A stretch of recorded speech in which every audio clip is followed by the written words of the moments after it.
ഞാൻ ഉറപ്പ് ജയിക്കുന്ന പറഞ്ഞ ഒറ്റ സ്ഥാനത്ത് കേരളത്തിലുള്ളൂ. ആരാന്നറിയോ? അഖിൽ മാരാർ. ഒന്നും കൂടി ആലോചിച്ചിട്ട് അതേ തന്നെ പറയുന്നു എന്ന് പറഞ്ഞാൽ കേരളത്തിൽ ബാക്കി എല്ലാവർക്കും അറിയാൻ നോക്കുമെന്ന്. ഇപ്പൊ മനസ്സിലായില്ലേ ഒരു വിലല്ലാന്ന്. അഖിൽ മാരാർ പറയുന്നത് ഇപ്പോഴും ഇറങ്ങിയിട്ടില്ല. അപമാനിച്ചേ ഞങ്ങി ഞാൻ പോയിക്കോട്ടെ. കൺഫേം ആണോ? അത്ര ആത്മവിശ്വാസമാ? തോൽവി എന്ന വാക്ക് എന്റെ ചരിത്രത്തിലില്ല. സ്കൂളിൽ പോകാത്തോണ്ട് അവിടെ തോറ്റിട്ട് ഞാൻ 10 ദിവസം കൂടെ കഴിഞ്ഞാൽ ബിഗ് ബോസിൽ എത്ര ആത്മവിശ്വാസത്തോടു കൂടിയാണോ ഇത്തവണത്തെ കപ്പ് എനിക്കാണെന്ന് ഞാൻ ജൂനിയേഴ്സിനോട് പറഞ്ഞത്, അതേ വിളിക്കും കേട്ടോ. ഞാൻ ബാലറ്റ് പെട്ടി തുറക്കുമ്പോൾ കാണാം മാമച്ചനെ 8 നില പൊട്ടുന്നേ. ഓപ്പൺ ആയിട്ട് ഞാൻ പറയാം, 10 ദിവസം കൂടെ കഴിഞ്ഞ് ഞാൻ പറയാം. അഖിൽ മാരാർ പിന്നിൽ നിന്നെണ്ണുമ്പോൾ 1ാം സ്ഥാനത്ത് വന്നിട്ടുണ്ട്. സാരില്ലടാ, നീ എവിടെ പരിപാടി അവതരിപ്പിച്ചാലും ഇത് തന്നെയാണല്ലോ നിന്റെ വിധി.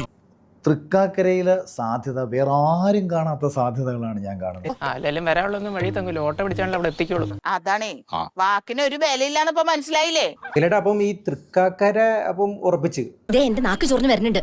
തൊലിക്ക് നല്ല കട്ടിയാണല്ലേ. തൃക്കാക്കരയെ സംബന്ധിച്ച് ഇവിടെ ഭരണവിരുദ്ധ വികാരം ഉമാ തോമസിലേക്ക് പോകുന്നതിനെക്കാട്ടിയും കൂടുതലും ഉമാ തോമസ് വിരുദ്ധ വികാരം ഉണ്ട് എന്നുള്ളതാണ് എനിക്ക് ഗ്രൗണ്ടിൽ നിന്ന് കിട്ടിയ റിപ്പോർട്ട്. തൃക്കാക്കരയിൽ 50,121 വോട്ടുകൾക്ക് മുന്നിലായത് ഉമാ തോമസ്.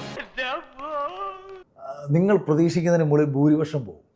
മണ്ടത്തരം പറയല്ലേന്ന് പറയുന്നില്ല, അതല്ലേ പറയൂ. അത് സംഭവിച്ചിരിക്കും. എടാ, ഈ നാണക്കേടൊക്കെ സഹിച്ച് നീ ജീവിക്കുന്നതിലും ഭേദം തൂങ്ങിച്ചാവുന്നാടാ.